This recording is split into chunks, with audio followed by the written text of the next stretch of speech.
yung non-eventness of buhay, of life. Yung non-event, wala namang nangyayaring kakaiba, yun na lang nang yun, wala namang nakaka-excite, parang pag umaga, naghihintay ka ng gabi, sa gabi, naghihintay ka ng umaga, paulit-ulit, yun na lang ba yun?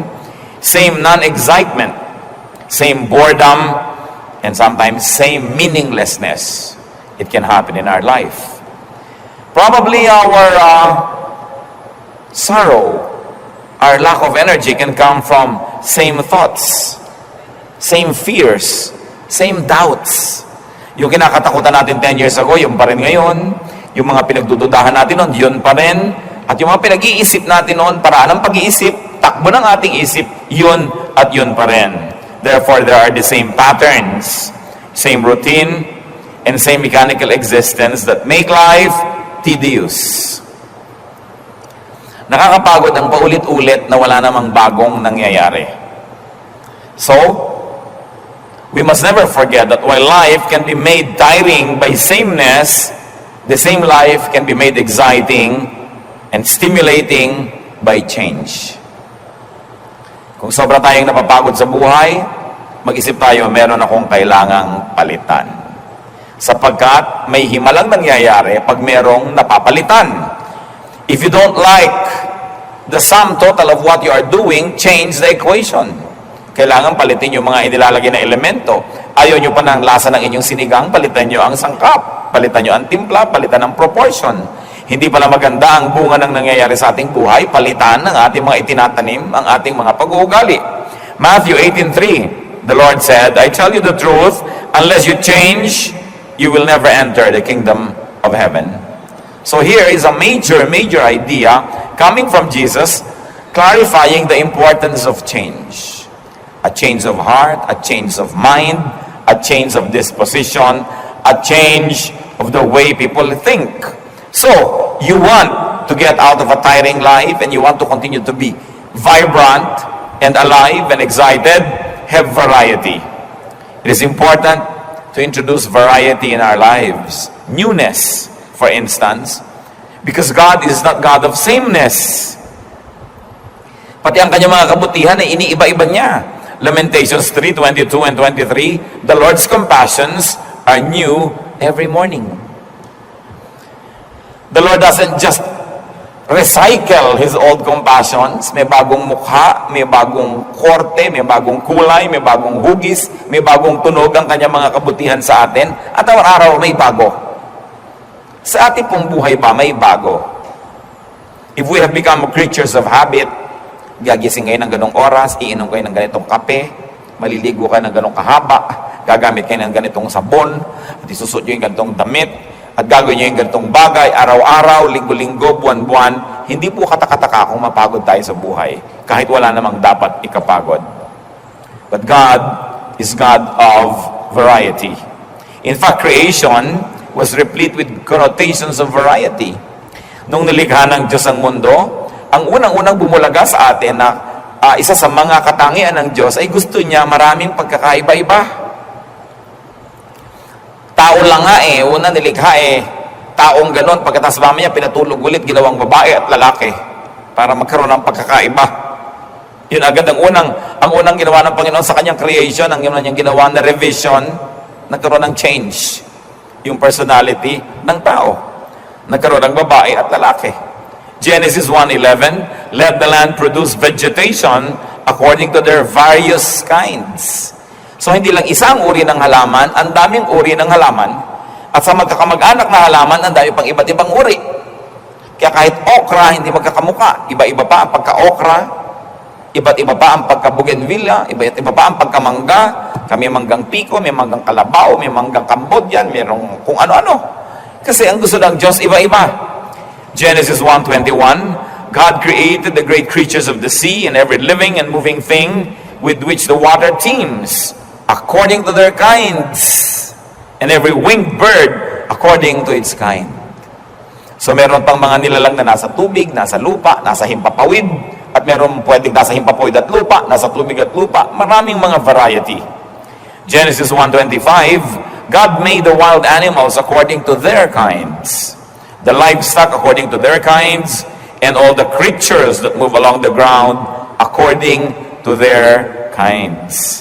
So have many kinds. Kayo rin po sa buhay. Kumisan pati yung sapin sa kama, 10 taon na, yun na rin ang yun eh. The same punda, the same everything. Tapos nagtataka pa kung bakit parang walang kulay ang buhay. Di ba maganda naman na meron tayong mga pantakip sa kama na hindi naman kailangan maging mahal ito eh. Na pang Pasko, Pasko yung kulay. Meron pang Independence Day, red, white, and blue, nakahiga kayo sa watawat. Meron kayo halimbawa pang Holy Week, puro mga violet. Pwede kayong gumawa ng pang February, may mga puso-puso. It adds variety to life. Pati mga timpla ng pagkain, yun na lang nang yun lagi ang timpla ng adobo, hindi mag-eksperimento ng iba. Yun ang platong kinakainan, samantala ang daming platong nakatago at tinitirhan lang ng mga gagamba. Have variety. It's important because God is God of variety, and there is something magical that happens when things are changed. Yung hairstyle, pwedeng iniiba-iba yan. Damit na isinusuot. Hindi kailangan laging uniform, lalo't hindi naman talaga uniform sa trabaho, kundi nakagawian na lang, yun na lang yung suot mo. Vary the facets of your life. Vary your activities. Vary your calendar, and even your sense of place. Iba-ibahin ang ayos ng mga muebles, ang arrangement ng mga mesa, ng kama. Iba-ibahin ang kung saan kayo kumakain. Kuminsan kumain naman kayo sa labas. Kuminsan kumain kayo sa may gilid doon. Kumain kung saan. At kung kayo ay biniyayaan may konting garden, may konting terrace, doon naman kayo mag-breakfast. Mapaiba-iba. Para naiiba ang takbo at pintig ng ating puso. Pati activities. Try something new. A person must never stop trying something new and making new friends.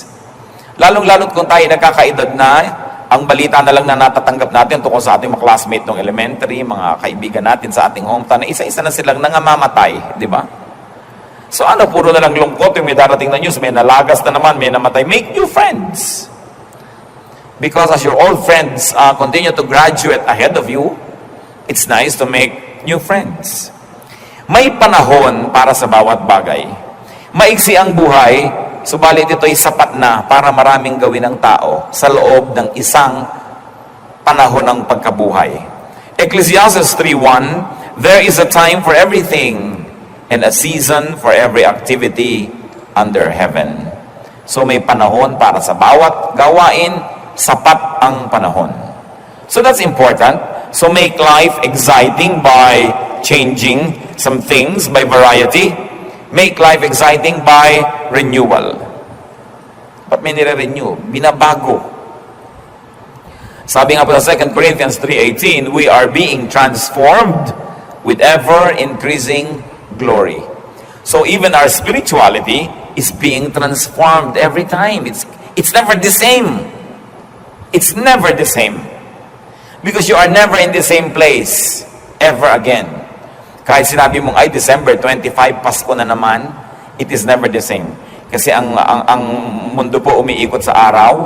Akala nyo ba, pagbalik na gano'n, nandun sa the same place, yung araw kasama pang umiikot yan ang buong Milky Way, kaya hindi tayo bumabalik sa the same route every time.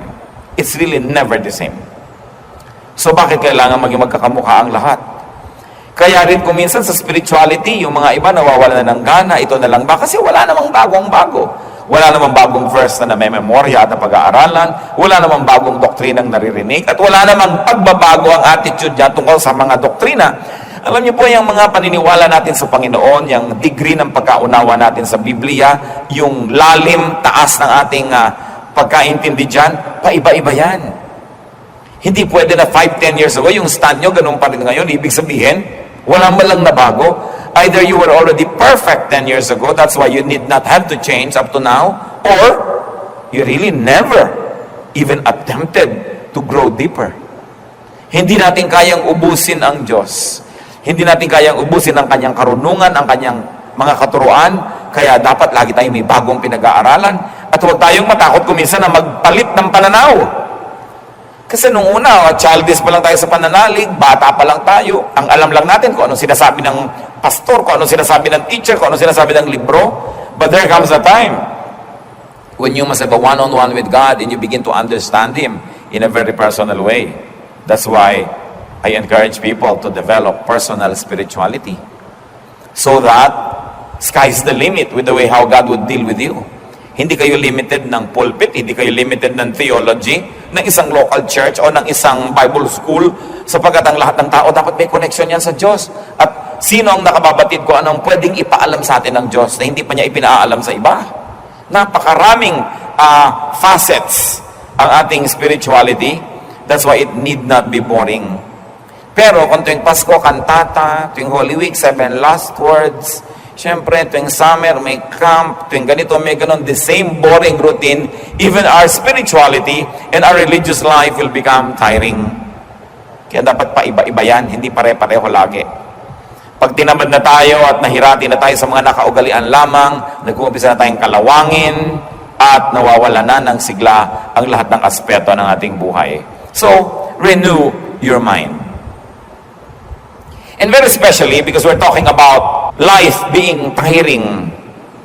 Kung meron po tayong kasama ngayon, merong nakikinig ngayon, na nagsasabing sawang-sawa na ako sa buhay, pagod na ako sa buhay, isa lang ang gawin nyo, may iba ang lahat, renew your mind. Renew your thought.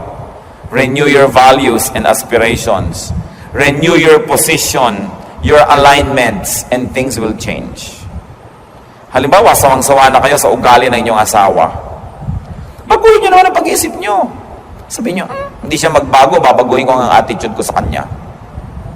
Ayaw umuwi lagi, ginagabi na, so pababaunan ko nga ng hapunan. Diba? So sa umaga sa mo, honey, magbabaon ka Tupperware para makagabihin ka. Diba?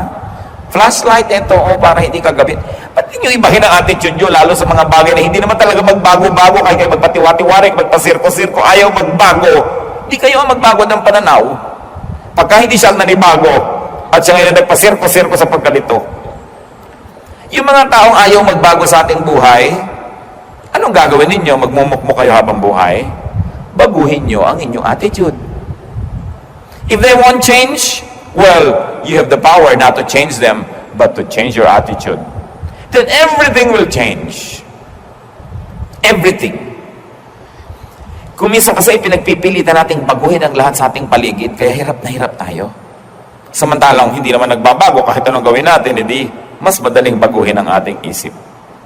Sabi sa Romans 12 verse 2, do not conform any longer to the pattern of this world, but be transformed by the renewing of your mind. Gusto nyong maiba? Ibahin ninyo ang takbo ng inyong pag-iisip. Then maiiba kayo.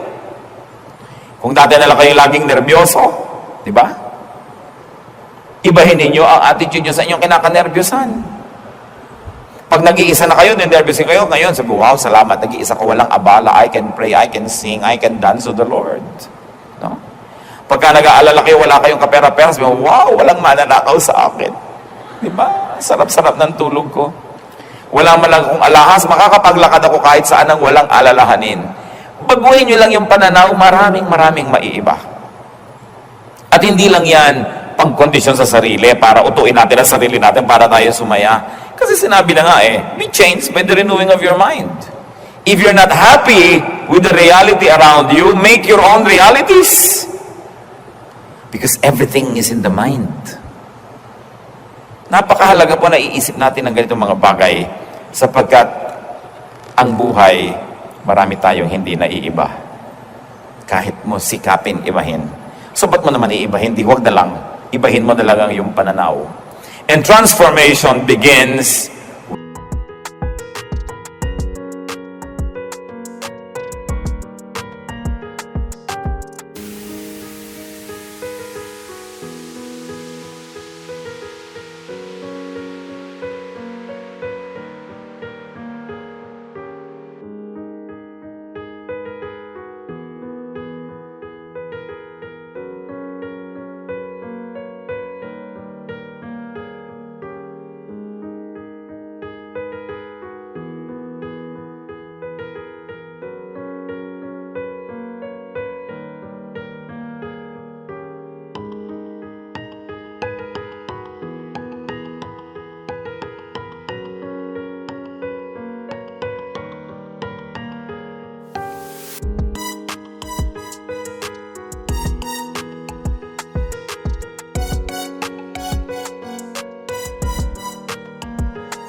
andar ng aking espiritu.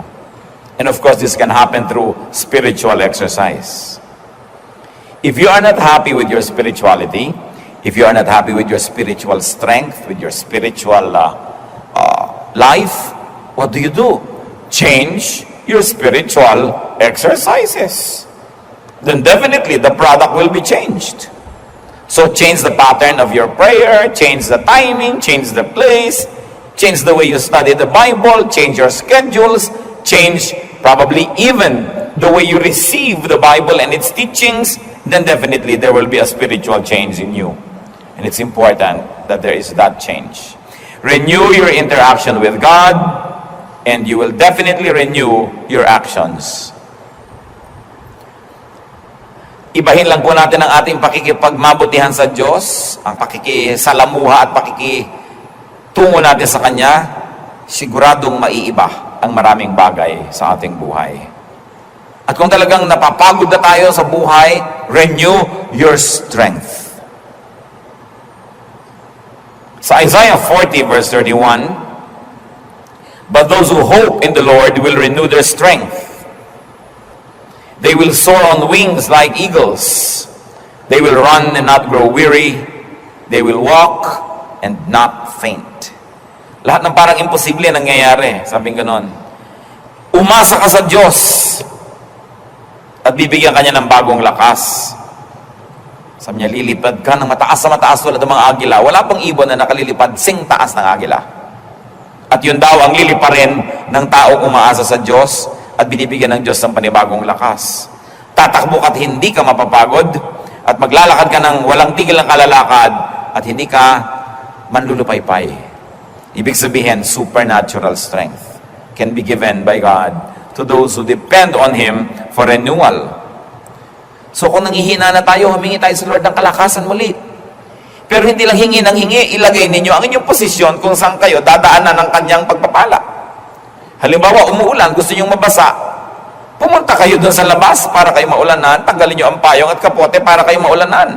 Kasi kahit gano'ng kalakas ng ulan, kung balot na balot din kayo, hindi rin kayo nabasa. Kahit gano'ng karaming ipamigay ang Panginoon na kapangyarihan, pagpapala at kalakasan, kung wala naman kayo sa pwesto para tanggapin yon, wala rin mangyayari. At paano tayo pumupwesto doon? Siyempre, isang buhay na kalugod-lugod sa Diyos, kaaya-aya. Sinusunod natin ang kanyang mga katuruan, ang kanyang mga utos, para maklaim naman natin ang kanyang mga pangako. Laging two-way street. Hindi pwedeng claim ka lang ng claim ng pangako ng Diyos, hindi ka naman tumutupad sa inyong usapan. So you do your part, God does His part, and you have a contract. You have a relationship. Renew your strength. Alam niyo po, kadalasan, pagod lang. Physical pagod lang ang marami. Kasi, sa kagustuhan nating kumita, sa kagustuhan nating maraming magawa, hindi na tayo nagpapahinga, hindi na tayo nagbabakasyon. Pag sinabi mo magbakasyon ka, magagalit pa sa'yo. Paano ako magbakasyon? Dami-dami namin pangangailangan. Tingnan mo ang itsura mo. Kung hindi mo talaga kailangan ng bakasyon. So, kailangan ng tao nagbabakasyon, kailangan ng tao nagpapahinga. Sapagkat yun ang disenyo sa atin ng Diyos. Alam niyo po, maraming mga dramang bukid, tulog lang kailangan yan. O kaya, konting bakasyon, konting pasyal, naiiba ang maraming bagay. Sapagkat meron talagang himalang nangyayari sa isang isip na napapahinga. At ano po ang pahinga ng isip? Yung tigilan mo muna ng kaiisip yung iniisip mo at mag-isip ka ng iba naman. At yan po ang kailangang ibalik natin sa ating buhay. Yung pagbubulay-bulay, pagninilay-nilay, pagdidili-dili. Magtataka tayo bakit maraming matatanda nung araw ang tatalino kahit hindi sila masyadong nakarating sa mataas na formal education. No? Kasi, duyan sila ng duyan, ugoy ng ugoy sa silyon.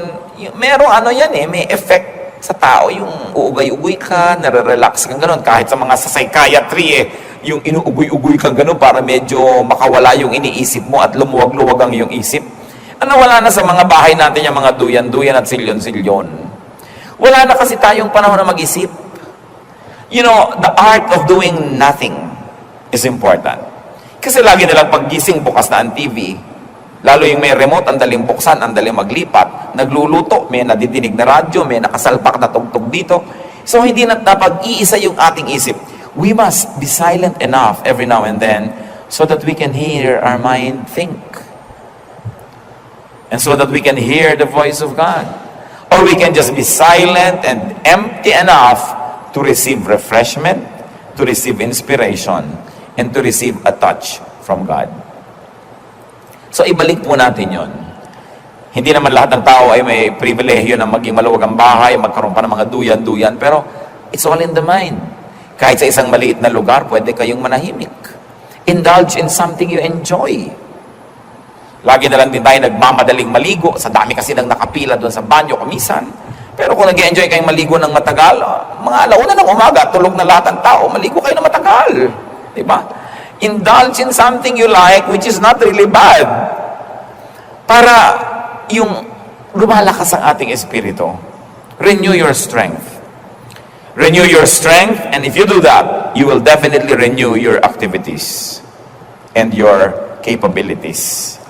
Kaya kahit ang mga opisina nagbibigay po ng mga mandatory vacations to employees, kasi alam nila pagbalik niyan may bagong ideya, fresh na naman, hindi yung nandyan nga araw-araw, hindi uma-absent pero nakasimangot naman, wala kasigla-sigla at wala kakalatoy-latoy ang ginagawa sa buhay. So it is important to have a break and ask God to renew His dealings with you. You can ask God, even ask God to renew His revelation of Himself. Pwede naman natin hingin, Lord, magpakilala naman po kayo sa akin ng bago tungkol sa inyo. Yung hindi ko naman kayang ubusin ang pwedeng malaman tungkol sa inyo. So, teach me more. Open my eyes. Reveal yourself to me. Lamentations 5:21, restore us to yourself, O Lord, that we may return. Renew our days as of old. So, ibalik niyo po yung mga dati, yung mga magagandang dealings nyo noon, pakiulit nyo naman. Ibalik nyo kami sa inyo, at kami na may makakabalik para may panibago tayong relasyon, merong chapter 2, chapter 3 ng ating magandang pakikitungo sa isa't isa. Ask God to do that. And very importantly, renew your youth. Yung kabataan, renew your disposition and attitude. May attitude kasi tayo, matanda na ako, hindi na bagay sa akin yan. Sino naman ang may sabi? Pag hindi pinagbabawal ng Biblia, hindi naman masama. Meron kasi tayong mga impositions that we place and really enforce in our own lives. Na hindi ko pwedeng gawin yan, hindi ko pwedeng gawin yan. Siguro dapat tayong medyo mag-review ng ganyang mga bagay. If God doesn't prohibit it,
ay talagang nag-iedad yan ang talagang matanda. Humahaba talaga ang buhay ng mga agila. Huwag mo lang barilin at saltik-saltikin. At huwag mo lang kalbuhin yung gubat na tinitira niya. Hahaba ang kanyang buhay. Pero pag tumatanda na ang kanyang itsura, alam niyo po ba na nalulugo ng kanyang balat, ang kanyang balahibo? Sa oras na yun, parang ang pangit niya dahil kalbo at tanggal-tanggal, hindi pantay-pantay. At pagkatapos yung kanyang tuka, ay biglang parang lumuluma, parang ngipin na maluwag, at itutuka niya ng itutuka yan, matatanggal. Pero may tutubong bago. At pagkatapos may lalabas ang mga bagong balahibo. Pag nakita mo itong agila na to that was renewed, akala mo iba. Pero siya pa rin yun. Kaya sinabi dito, the Lord satisfies your desires with good things, so that your youth is renewed like the eagles. Kaya ginawa siya na example.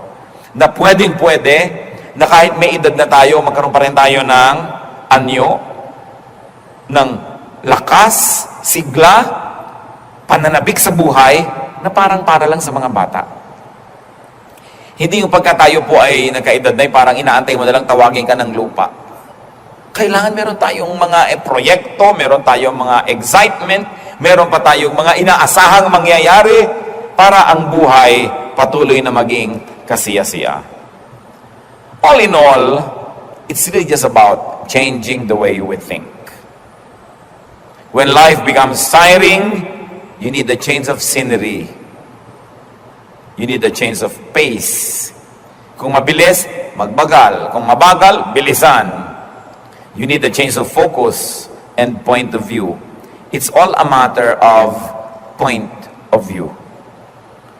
Maraming mga bagay, pareho lang yan, pero iba ang pananaw ng iba't ibang tao, kaya ang iba't ibang tao, iba't iba ang nararamdaman tungkol sa bagay na yon. Pag umuulan at ayaw mo ng ulan, malungkot ka. Pero yung natutuwa sa ulan, masaya.